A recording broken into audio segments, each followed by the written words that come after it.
U.S. Secretary of State Marco Rubio continuing his visit this morning to Saudi Arabia, meeting with Russian officials on negotiations to end the war in Ukraine. It is the first formal meeting between top U.S. and Russian diplomats in 2 years. But the talks exclude Ukrainian officials, including their president, Volodymyr Zelenskyy.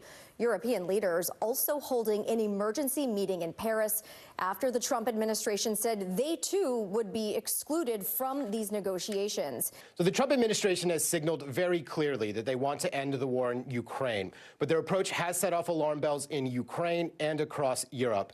Not only has the White House stated publicly that several of Ukraine's key demands for peace negotiations are, quote, unrealistic, but also that Ukraine will not be present for today's talks.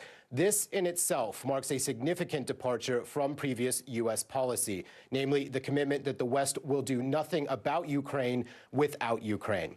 President Volodymyr Zelenskyy, in an exclusive interview with NBC's Meet the Press over the weekend, said that Ukraine would not recognize any U.S.-Russia deal that does not include Ukraine in the process.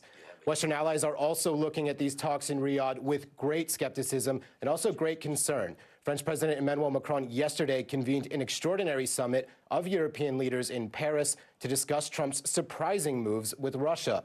Macron did speak with Trump before those meetings began, but no readout of that call or a statement detailing its specifics were published.